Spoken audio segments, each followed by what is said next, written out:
ቃል በገባነው መሰረት ካሳንቺስ ላይ ልቅም ጥንቅቅ አድርገን የገነባነውን ባለ 17 ወለል የአፓርትመንት ህንፃ ለውድ ደንበኞቻችን ማስረከባችን ልዩ ደስታ ይሰማናል። እንኳን ለብርሃነ ትንሣኤው በሰላም አደረሳችሁ። ዛሬ ላይ ደግሞ በዲፕሎማቶቹ መንደር በሆነውና በእንግሊዝ ኤምባሲ አጠገብ እንዲሁም ከአዲሱ ቤተ መንግስትና በቦሌ አየር መንገድ በቅርብ ርቀት ላይ የሚገኙ ዘመናዊ አፓርትመንቶችን ከታላቅ ቅናሽ ጋር በታማኝነት ልናስረክቦ እርሶን እየጠበቅን እንገኛለን። የፋሲካ በዓልን ምክንያት በማድረግ ቀድመው ለሚመዘገቡ 20 ደንበኞቻችን የ30% ቅናሽ ማድረጋችንን ስናበስር በታላቅ ደስታ ነው። በ10% ቅድመ ክፍያ ተዘጋጅተዋል። ደግመው በማያገኙት በዚህ ዕድል አሁኑኑ ይጠቀሙ። እንዳያስቡ 50% የባንክ ብድር ተመቻችቶሎታል። በ200 ሺህ ብር ብቻ አሁኑኑ በ0908 54 34 54 ላይ በመደወል ይመዝገቡ። ስመር ሪል ስቴት ባለ ሀገር በሀገር። መልካም በዓል። ነገር የተገላቢጦሽ ሆኗል። ላለፉት 40 ዓመታት በጌታ ቤት በጽናት ያገለገሉት ዘማሪት ብሩክታይትና ዘማሪ ጌታ ያውቃል እጅግ አስከፊ በሆነ ፈተና ውስጥ እያለፉ ይገኛሉ። ዘማሪት ብሩክታይት በጠና ታማ በሆስፒታል በሕክምና ላይ እንዳለችና ወደ ቀድሞ ጤንነቷ ለመመለስም ከ6 እስከ 8 ወር የሚፈጅ ጊዜ እንደሚጠብቃት ተገልጾም ነበር። ነገር ግን በትናንትናው ዕለት የተሰማው ያልተጠበቀ ሆኗል። ህዝበ ክርስቲያኑ ለጤንነቷ እየቃተተ ባለበት ገንዘቡን ሐሳቡን እንዲሁም በጸሎትና በምልጃ ሆኖ ባለበት ስለ ዘማሪት ብሩክታይት የደረሰን መረጃም አነጋጋሪ ነው። ዘማሪት ብሩክታይትን ተከትሎ የወጣው ያልተጠበቀው መረጃ ምን ይሆን? አሁን ያለችበት ሁኔታስ ምን ይመስላል? የዶክተሮች ምላሽ ምን ነበር? የሚሉትን በዝርዝር ይዘናል። በቆይታችሁ ሳላችሁ በሌላኛው መረጃችን ሰው መሆን በራሱ ብዙ ፈተናዎች እንዳሉበት ቢታመንም ሴት ሆኖ መገኘት ደግሞ ኃጢአት እስኪመስል ግፍ የመቀበያ ምክንያት ሲሆን መመልከት በእጅጉ ያሳዝናል። የሆነው ዘግናኝ ድርጊት ሴትነት ብቻውን ለመደብደብ፣ ለመደፈርና ለመገደል በቂ ምክንያት የሆነበት እጅግ አስከፊ ብሎም አስፈሪ ጊዜ ላይ መድረሳችን ገሃድ አውጥቶታል።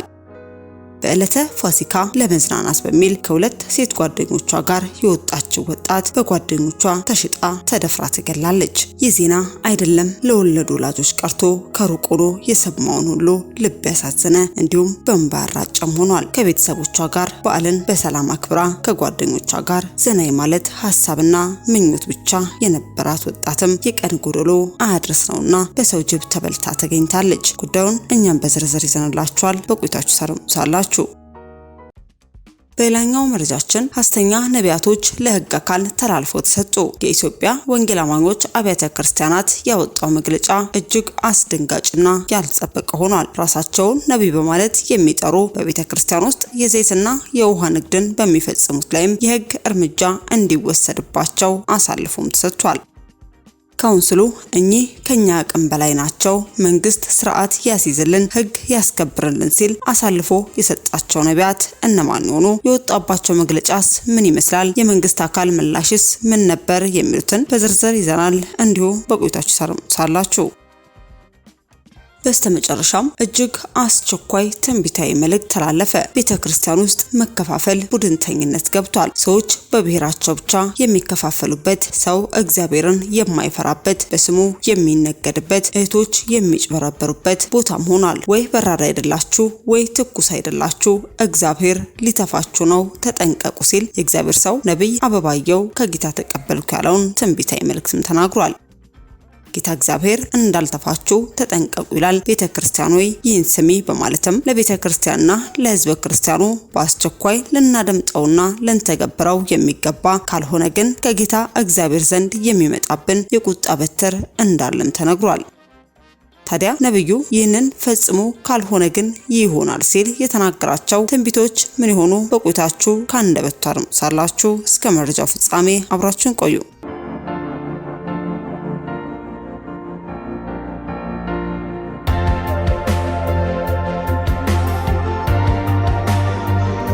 አስቀድመን ወደ ያዝንላችሁ መረጃችን ስናልፍ መንግስት በሐሰተኛ ነቢያት ላይ እርምጃ እንዲወስድ ተጠይቋል። እኛ ፖሊስ ህግ አስፈጻሚ አካል የለንም፣ ግዴታው የመንግስት ነው ሲሉ የካውንስሉ ጠቅላይ ጸሐፊ ፓስተር ጌትነት ለማ መናገራቸው ተገልጿል።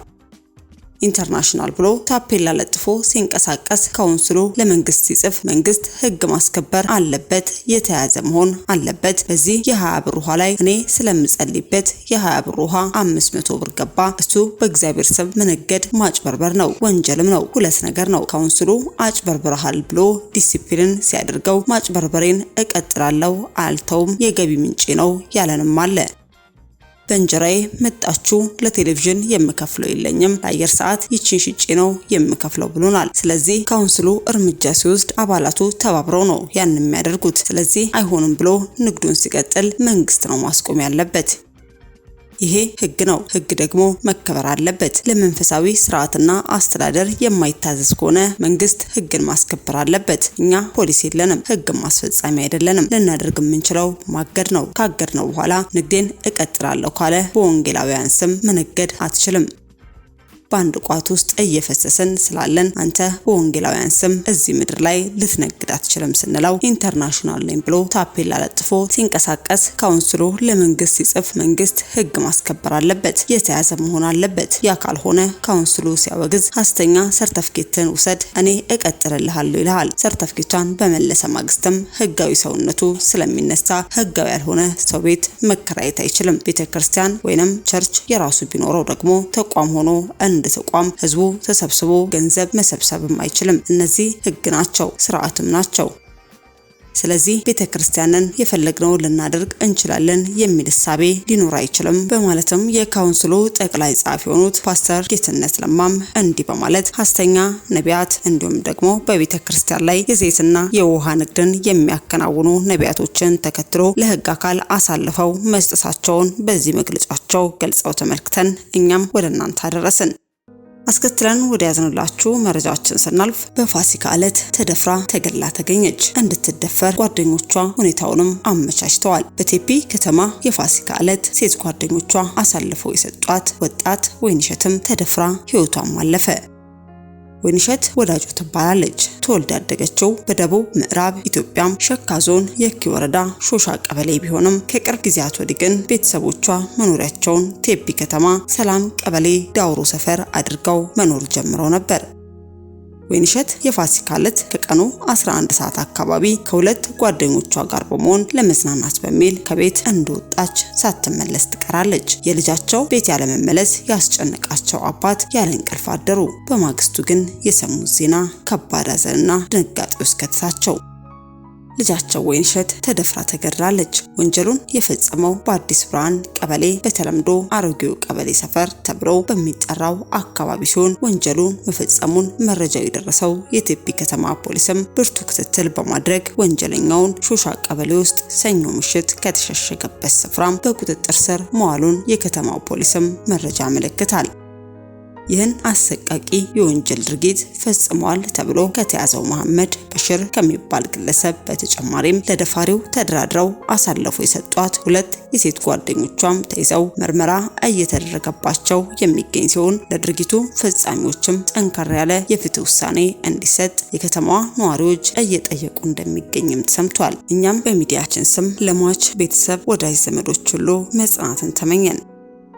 አስከትለን ወደ ያዝንላችሁ መረጃችን ስናልፍ ላለፉት 40 ዓመታት በጌታ ቤት በጽናት ያገለገሉት ዘማሪ ብሩክታይትና ዘማሪ ጌታ ያውቃል እጅግ አስከፊ በሆነ ፈተና ውስጥ እያለፉ እንደሚገኙና ዘማሪት ብሩክታይትም ሕክምና ላይ እንዳለች ገልጸንላችሁ ቅዱሳን በጸሎት እንድታስቧትም መረጃውን አጋርተናችሁ ነበር። ታዲያ በዛሬው ዕለትም ያልተጠበቀና አነጋጋሪ መረጃም ስለ ዘማሪት ብሩክታይትም ወጥቷል።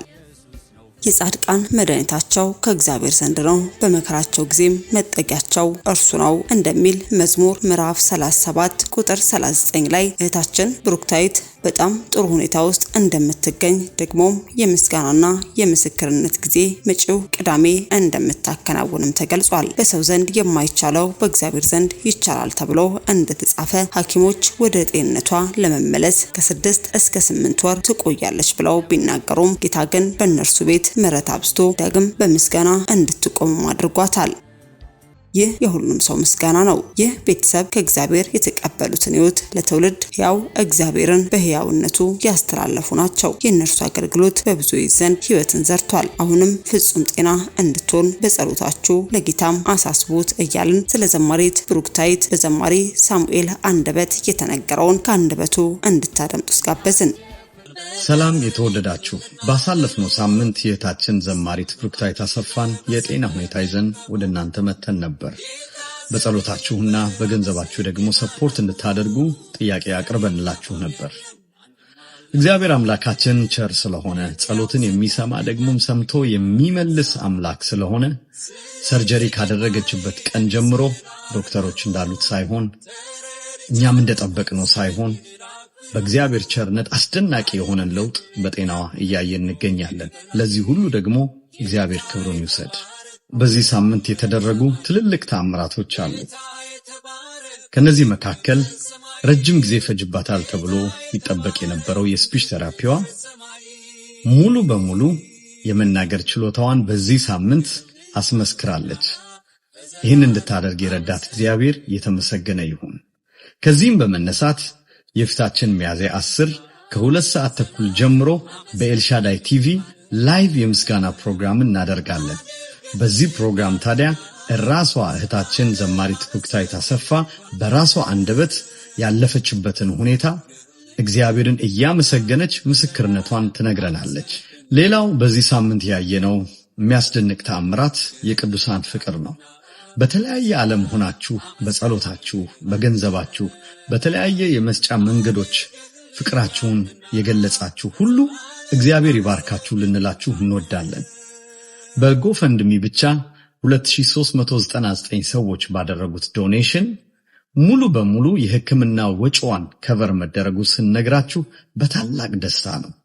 ክብር ሁሉ ለእግዚአብሔር ይሁን። በስጦታችሁ ከወንድማችን ጌታ ያውቃልና ከእህታችን ብሩክታይት ጎን የቆማችሁ ሁሉ እግዚአብሔር ይባርካችሁ ልንል እንወዳለን። በመጨረሻም ወንድማችን ጌታ ያውቃልና እህታችን ብሩክታይት ላለፉት 40 ዓመታት የእግዚአብሔርን ቤት ሳይደክሙ ሳይታክቱ በታማኝነት ስላገለግሉ ለብዙዎች ወደ ጌታ መምጣት፣ መጽናናት፣ መባረክ ምክንያት ስለሆኑ ቴንኪው ለማለትና ራእያቸው ደግሞ ከዚህም በኋላ በስፋት እንዲቀጥል ምክንያት ለመሆን ይህንን ጎፈንድሚ ሊሚቱን ከፍ አድርገነዋል። ስለዚህ ፍቅራችሁን ለመግለጽ የምትፈልጉ በአገልግሎታችሁ ተባርከናል ቴንኪው ልትሏቸው የምትፈልጉ ወንድሞቻችንና እህቶቻችን በዓለም ሁሉ ያላችሁ በግለሰብ በቤተሰብ እንደ ቤተ ክርስቲያን ይህንን እንድታደርጉ ጥሪያችንን እናቀርባለን። የፊታችን ቅዳሜ ሚያዝያ 10 ማለትም ኤፕሪል 18 በኢትዮጵያ ሰዓት አቆጣጠር ከምሽቱ 2 ሰዓት ተኩል ጀምሮ በኢትዮጵያ ያላችሁ በኤልሻዳይ ቲቪ እንደዚሁም ደግሞ በዓለም ዙሪያ ያላችሁ በዩቲዩብ እና በፌስቡክ ቻናሎቻችን አብራችሁን እግዚአብሔርን እንድታመሰግኑ የእህታችንን ምስክርነት ከአንደበቷ እንድትሰሙ ከወዲሁ እጋብዛችኋለሁ። እግዚአብሔር ይባርካችሁ። አድርገህልኛልና ለዘላለም አመሰግንሃለሁ። አድርገህልኛልና ለዘላለም አመሰግንሃለሁ። አድርገህልኛልና ለዘላለም አመሰግንሃለሁ። በስተመጨረሻ ወደ ያዝንላችሁ መረጃችን ስናልፍ ጌታ እግዚአብሔር በዓለማችንና በምድራችን ስለሚፈጸሙ ሁነቶች አስቀድሞ በነቢያቱ አንደበት ይናገራል። እነዚህ ነቢያቶችም ከጌታ እግዚአብሔር ዘንድ ያደመጡትን ቃል ለሕዝቡ በማስተላለፍ ሕዝቡ ልቦናውን መልሶ ወደ ጌታ ይመጣ ዘንድ ትንቢቶቹም ላይ ጸሎት እንዲያደርግባቸውም መልእክቶችን ያጋራሉ። ዛሬም የእግዚአብሔር ሰው ነቢይ አበባየው ከጌታ የተቀበለውን ትንቢትም ተናግሯል። ነብዩ ምን ሲል ተናገረ? ከአንደበቱ እንድታደምጡ ጋበዝን። ቤተ ክርስቲያን ውስጥ ያለው ስትራክቸር ውስጥ ዘልቆ የገባው ቡድንተኝነት፣ መከፋፈል፣ ኃጢያት፣ ሰዎች በብሔራቸው ብቻ ብሔርን ምክንያት አድርገው የሚከፋፈሉበት፣ ሰው እግዚአብሔርን የማይፈራበት፣ በእግዚአብሔር ስም የሚነገድበት፣ ብዙ እህቶች የሚታለሉበት፣ በተለይ እህቶች የሚጭበረበሩበት፣ ሰው ከአገልግሎት ኢቲክስ ወይም ደግሞ ግብረ ገብነት ይልቅ አሜን የአገልግሎት ግብረ ገብነት ክርስቲያን ምንለው ቋንቋ ወርዶብን በጣም ደክመን ማለት ነው ያለንበት ዘመን ነው። ያገለግለኝ ዘንድ ህዝቤን ምን አድርግ ልቀቅ ነው ያለው። እና አንድ አገልጋይ ሰሞኑን አንድ ስብከት ሰብኮ የሱ ስብከት ትንሽ ማነጋገሪያ ሆኗል። ማነጋገሪያ ብቻ ሳይሆን ለእግዚአብሔር ቤት ደግሞ ትልቅ ምሳሌ ነው። እና ያችን ውርንጭላ ለጌታ ታስፈልጋለችና ምን ትሁን ትፈታን የተባለችው ምን ትሁን።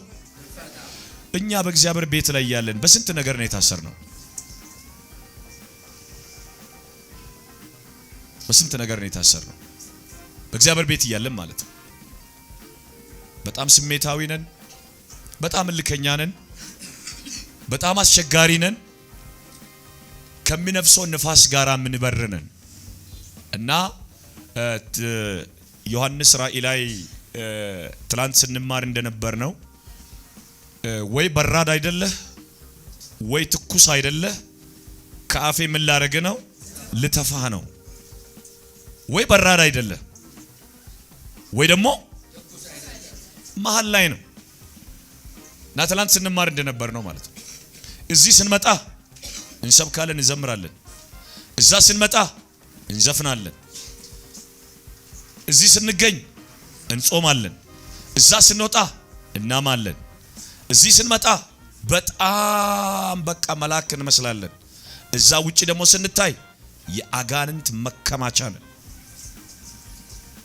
ሰሞኑን ገርጂ ሳገለግል ማለት ነው ብዙ ሰው ከአጋንንት ይፈታ ነበር። በጣም ብዙ ሰው፣ ምናልባት ከኔ ጋር የነበራችሁ ሰዎች ካላችሁ አላውቅም። ሮብ፣ ሐሙስ፣ ሮብ፣ አርብ፣ ቅዳሜ ብዙ ሰው ነው ሲፈታ የነበረው። ብዙ ሰው የነበረውን ክብር መቋቋም አልቻለም አጋንንት። እና ህዝቡ ላይ ጥያቄ ነው የፈጠረው። ምንድነው ሲል ሌላ ምንም ምክንያት የለም። አጋንንት የሚመታበት ክብር ሲኖር፣ ያ ማለት ግን ክብር አለ ማለት ግን አበባየው ትክክል ነው ግን ማለት አይደለም። አንድ ነገር አስብ። ከአፌ ምን አላደረኩም አልተፋውም፣ ግን ልተፋ ነው። እግዚአብሔር እድሜ ሰጥቶናል እንዳንተፋ ማለት። ወይ በራድ አይደለ ወይ ትኩስ አይደለ፣ ግን በማፍ ነው ያለው። በእግዚአብሔር አፍ ላይ ነው ያለ ነው። በእግዚአብሔር አፍ ላይ ነው ያለ ነው። እግዚአብሔር ምንድነው ያለው? ልተፋ ነው፣ ግን እስካሁን ምን አላደረኩም አልተፋውም። በደጅ ቆሜ እንኳኳለሁ ያለው ለዶዶቅያ ቤተክርስቲያን። በደጅ ቆሜ ምን አደርጋለሁ? አንኳኳለሁ። ማንም ድምጼን ቢሰማ ያለው ቤተክርስቲያን ነው። በተመሳሳይ ቦታ ላይ ያለችው ደግሞ ያቺኛው ቤተክርስቲያን መጥቶ ነቀፌታን ያጣው፣ እዚህኛው ጋር ደግሞ ምስጋና አጣ። ስለዚህ ወዳጆቼ ከታሰርንበት እግዚአብሔር ያውጣል። አለበለዚያ ማለት ነው በጣም ከባድ እየሆነ ይሄዳል። ዘመኑ ከባድ ይሆናል። እድሜያችን ያው ነው፣ ነገሮቻችን ያው ነው። እዚህ መተን ማስመሰል ነው የሚሆነው።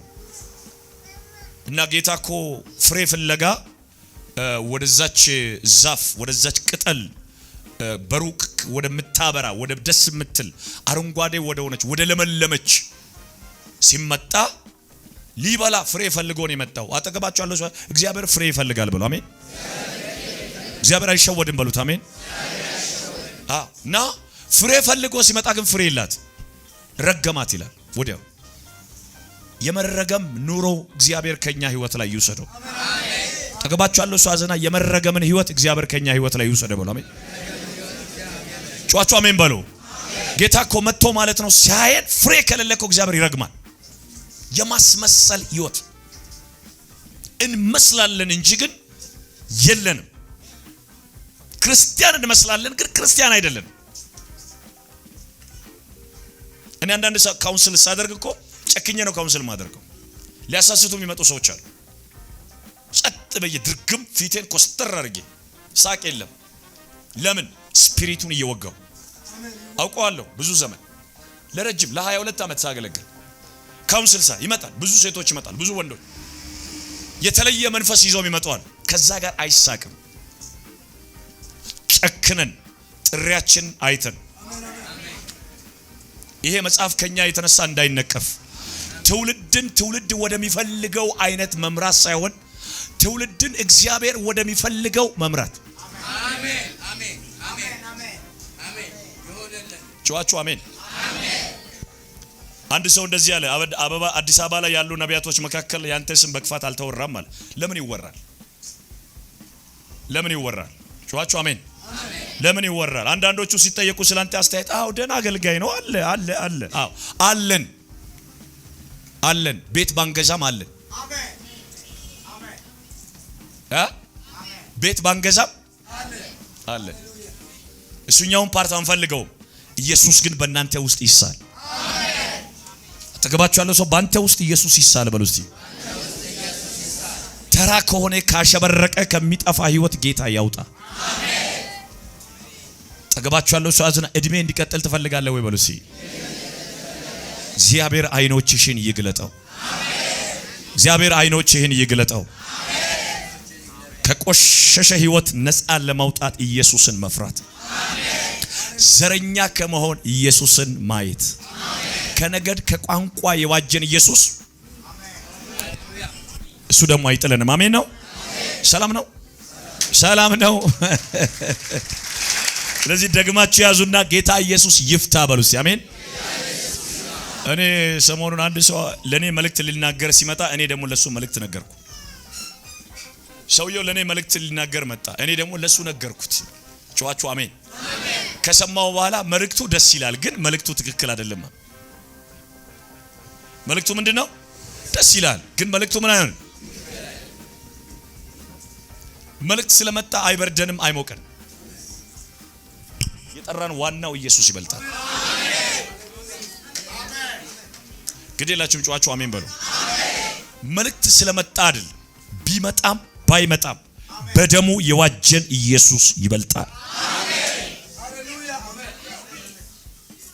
እና መልእክት ተነገረኝ፣ ደስ የሚል መልእክት ነው፣ ግን ውስጧ ላይ ሳይሆን ሌላ መንፈስ አለ። እቴ አቤት አንቺ ላይ ያለው መንፈስ አይተሽዋል አልኳት። ደነገጠች፣ መንቀጥቀጥ። ከዛ እውነቱን ንገሪኝ አልኳት። አዎ አለች። ለዚቢያን መንፈስ ውስጧ ላይ ለዚቢያን ስፒሪት ነው ያዘችው። መልእክት ታየኝ ብላ መጣች። ኖ ወይ መጨረሻ እውነቱን ስታወጣ ጉባኤ ላይ ተቀምጬ ያስጨንቀኛል አለች። መንፈሱ ማለት ወዳጆች፣ አንዳንዶቻችን ለማገልገል አንይ፣ እግዚአብሔር መጀመሪያ ያገልግለን። ጌታ ካገለገለን ነቀፌታ አይገኝም። አጠገባችሁ ያለው ሰው ያዝና በዚህ ዘመን ጌታ ያገልግል በሉ እስቲ። ክብሩ ያገልግል በሉ አሜን። አልተቀየረ፣ አልተለወጠ፣ ከነምኑ ማንነቱ በሰማይ በዙፋኑ በአባቱ ቀኝ አለ። አጠገባችሁ ያለው ሰው አልተቀየረም በሉ አሜን። ዛሬም ሊፈውስ ብርቱ ነው። ዛሬም ኃይሉ ብርቱ ነው። ዛሬም አንቺን ለማዳን ክንደ ብርቱ ነው። ጮኻችሁ እስቲ አሜን በሉ እስቲ። እሱ ከኛ የሚፈልገው ምንድነው? ቅንነት ነው፣ ፍቅር ነው፣ መመለስ ነው። ጮኻችሁ እስቲ አሜን አሜን። ሲጮኻችሁ አሜን። ግዴላችሁም ጮኻችሁ እስቲ አሜን በሉ እስቲ። ከያዘን መንፈስ እግዚአብሔር ነፃ አውጥቶ ቤተክርስቲያን እንዲገላግል ፈልጋለሁ። ቤተክርስቲያን የኢየሱስ ብቻ ናት። ቤተክርስቲያን የፓስተሮች፣ የነቢያቶች፣ የሽማግሌዎች አይደለችም። የቤተክርስቲያን ባለቤት የእግዚአብሔር ልጅ ኢየሱስ ነው። ግዴላችሁ እጆቻችሁን ጮሁ ከፍ አድርጉና ቤተክርስቲያን በሉ እስቲ የክርስቶስ ናት በሉ አሜን። ሃሌሉያ። የኛ ጌታ ሲመጣ ከሱ ጋር በክብር ከፍ እንላለን። ከፍ የሚል ማንነትን በኢየሱስም እንገነባለን። ጮኻችሁ እስቲ አሜን በሉ።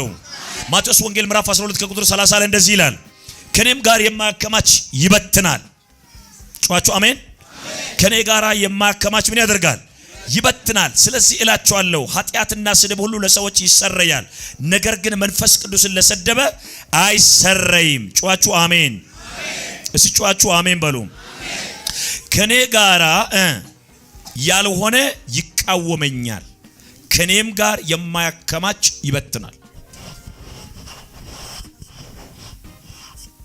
አጠገባችሁ ያለውን ሰው ያዙና ከማ ጋር ነው የምታከማቸው በሉ እስቲ። ጮኻችሁ አሜን። ብዙ ሰዎች ወዳጆቼ በዚህ ምድር ላይ ብዙ ነገር ሲጀምሩ ይጨበጨባል። ከባድ የሆነ ጭብጨባ አለ። ከባድ የሆነ ጭብጨባ ሩጫ ሲጀመር አይታችሁ እንደሆነ ሁሉም ሰዎች ማለት ነው፣ በተለይ የሚሸነፉ ሰዎች በጣም ይሮጣሉ።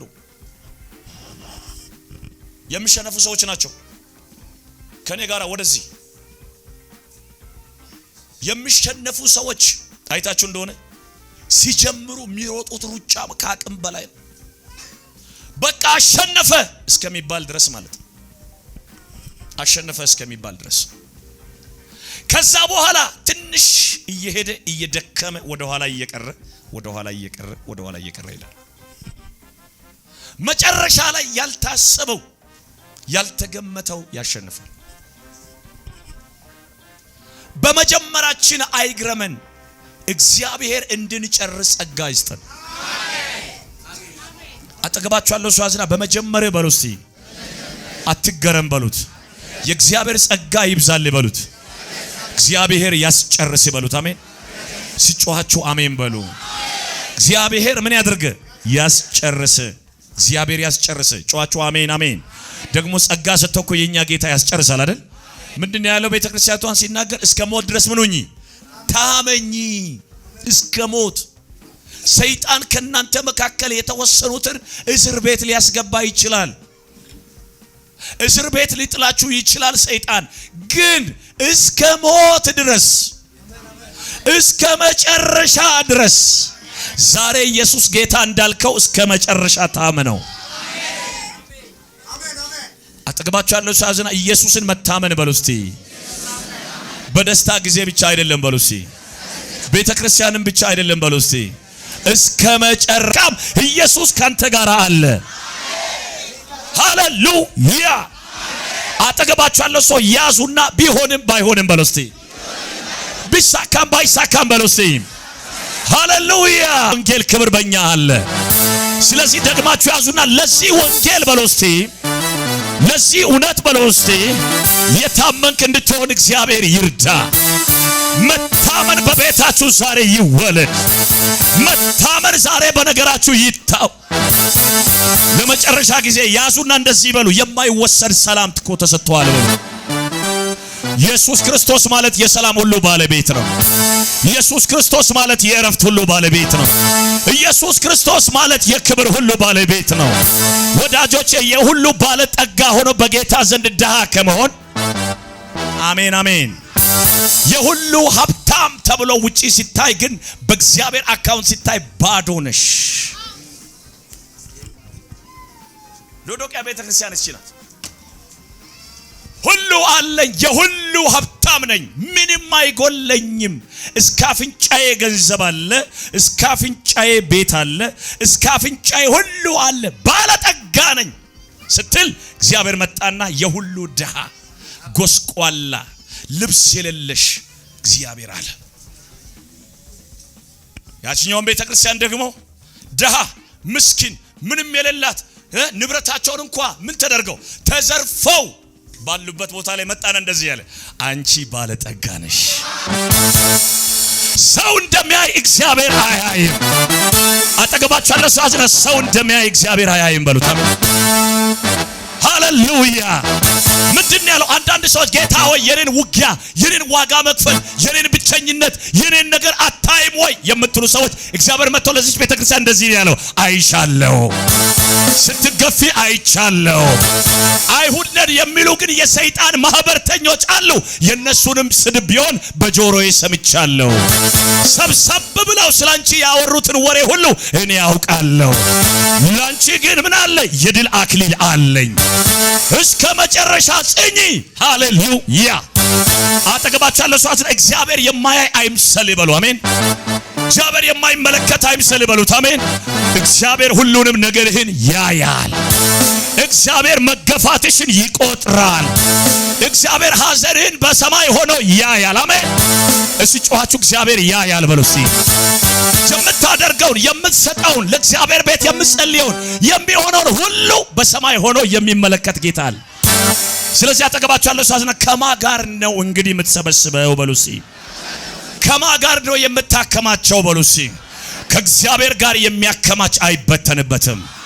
ለምን ሲባል የሱ ባንክ አይዘረፍም። አጠገባችሁ ያለው ሰው የእግዚአብሔር ባንክ አይዘረፍም በሉ። ብዙዎቻችን እንለፋለን፣ እናከማቻለን፣ እንሰራለን፣ ብዙ ዋጋ እንከፍላለን፣ ቀንና ሌሊት ስራ ላይ እናሳልፋለን። ነገር ግን ዋናው ቁም ነገሩ የምንሰራው ስራ፣ የምንማረው ነገር፣ የምናደርገው ነገር በሙሉ በእግዚአብሔር ዘንድ ባርኳል ወይ? ይሄ ነው ጥያቄ። ዋናው ነገሩ ይሄ መጀመሩ አይደለም። መጀመር ቀላል ነው። ምንም ነገር ወዳጆች፣ ምንም ነገር መጀመር ይቻላል። ፋብሪካን በቀላሉ መጀመር ይቻላል። ቤተክርስቲያንም መጀመር ይቻላል። ሌላም ነገር መጀመር፣ ሆስፒታል መጀመር ይቻላል። ሱቅ መጀመር ይቻላል። ትዳር መጀመር ይቻላል። ገብቷችኋል? ብዙ ነገር መጀመር ይቻላል። እግዚአብሔር ግን አለበት ወይ? አጠገባችሁ ያለው ሰው አዙና ከማ ጋር ነው የምታከማቸው ብሉ። በህይወትህ ማን ያለው ብሉ። በህይወትህ ዋናው ማን ነው ብሉ። ስሜትህ ነው ወይ ኢየሱስ ነው በሉ እስቲ። ስሜት ከሆነ ይበርዳል፣ ኢየሱስ ከሆነ አልፈት ሄዳለ።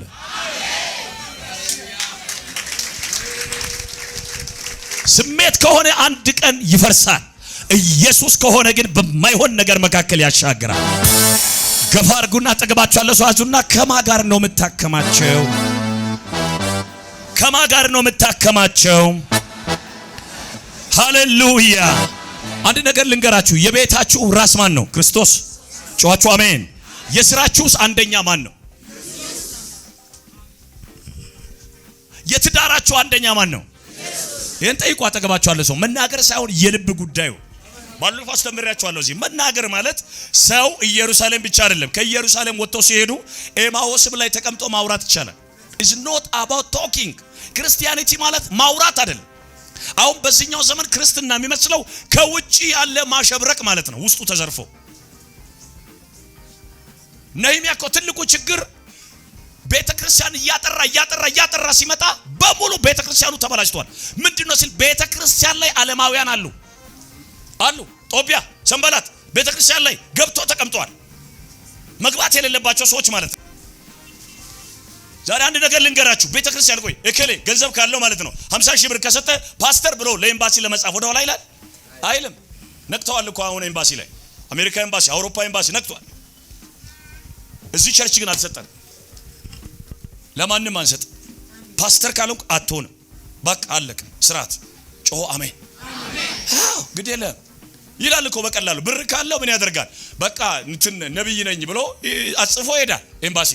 ደሞዙ በቃ ይለቀለቅለታል። አይሆንም። ኖ ዌይ። መሆን የለበትም። መሆን ያለበትን ብቻ እናደርጋለን። እውነት ይሆናል። እውነት ደግሞ ነፃ ያወጣል።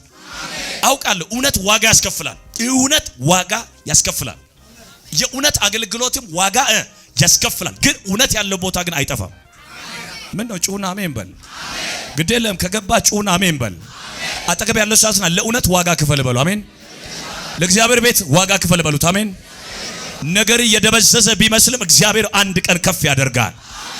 ጮኻችሁ እስቲ ለምን አሜን አትሉም? እግዚአብሔር አንድ ቀን መጥቶ በተአምራት ኑሮህን ይከፍልልሃል። ምድር ለሚቆጠር ነገር ባይኖር ሰማይ ቤት ላይ ግን ያለ ሀብት። ለምን ጮኻችሁ አሜን አትሉም? ዛሬ በአንድ ሰው ቤት ላይ ክብር ይግባ። ምን ነው ይሄ ስብከት እኮ ይሻላል። ጮኻችሁ አሜን በሉ። አንዳንዶቻችሁ አሁን ዝም አላችሁ፣ ድንግጥ አላችሁ። ለምን ሲባል አሜን የሚያስብል ነገር ስለላመጣው ማለት ነው። ጥሩ ነው። አንዳንዴ ነቃ ማድረግ ጥሩ ነው። አንድ ነገር ልንገራችሁ፣ ባንቺ ህይወት ላይ ኢየሱስ ብቻ ጌታ ነው። ንገሩት አጠገባችሁ፣ ባንተ ህይወት ላይ ኢየሱስ ብቻ ጌታ ነው ብለው። ሰው አትታመን፣ ገንዘብ አትታመን፣ እድሜም አትታመን፣ አለኝም አትበል። ምክንያቱም ነገ መኖርን ስለማታውቀው አትታመን። ሰውም ቢሆን ሸምበቆ ነው። ማንም ቢሆን ሸምበቆ ላይ አትታመን፣ በኢየሱስ ላይ ግን ታመን። የታመንከው ጌታ ነፃ ያወጣሃል። እስቲ የታመንኩት ጌታ በሉ። እስቲ ጮኻችሁ አሜን በሉ። ምሳሌ 20:22 ላይ ባለፈው ነግሬያችኋለሁ አይደል? በቀል ያንተ ነው አትበላ አይደል የሚለው። በቀል የማን ነው? የእግዚአብሔር ነው። አሜን በሉ። በእርሱ ምን ሁን? ታመን። በእርሱ ታመን። እሱ ምን ያደርጋል? ያድንሃል። ጮኻችሁ አሜን። አጠገባችሁ ያለው ሳዝና እርሱ ያድንሃል በሉ። አሜን። የታመንሽው ጌታ ዘንድሮ ያድንሻል። አጠገባችሁ ያለው ሳዝና የታመንከው ጌታ ያድንሃል በሉ። አንድ ሰው ዛሬ በጌታ ይታመናል፣ እሱ ያስመልጠዋል።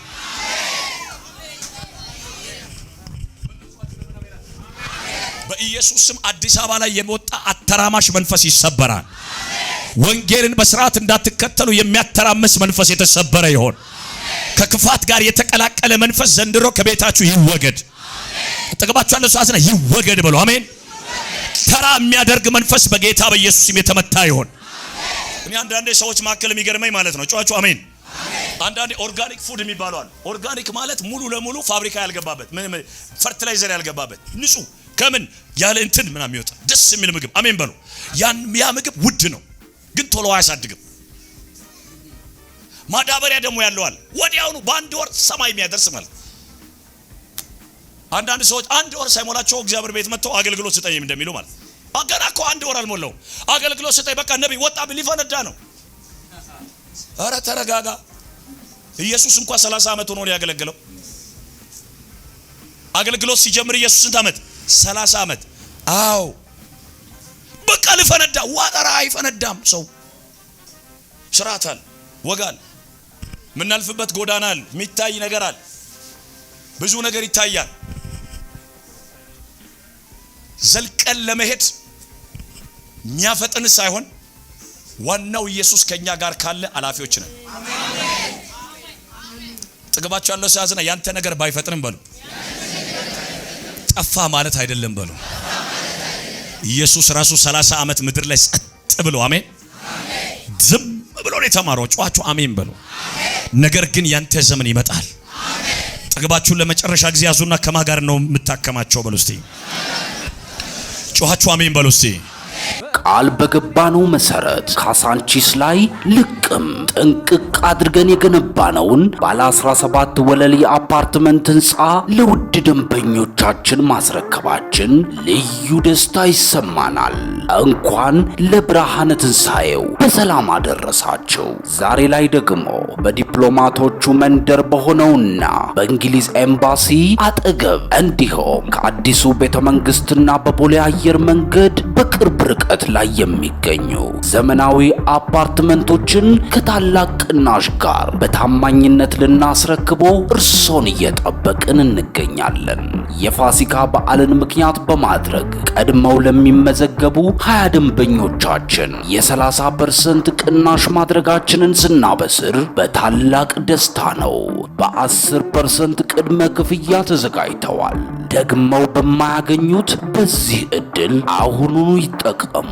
እንዳያስቡ 50% የባንክ ብድር ተመቻችቶሎታል። በ200,000 ብር ብቻ አሁኑኑ በ0908 54 34 54 ላይ በመደወል ይመዝገቡ። ስመር ሪል ስቴት ባለ ሀገር በሀገር። መልካም በዓል። ውድ የሻሎም ቲዩብ አድማጭና ተመልካቾቻችን ለሰዓቱ ያዝንላችሁ መረጃ ያደመጣችሁትን ይመስል ነበር። በሌላ አዳዲስ መረጃ እስከምንገናኝ መልካም ቆይታ።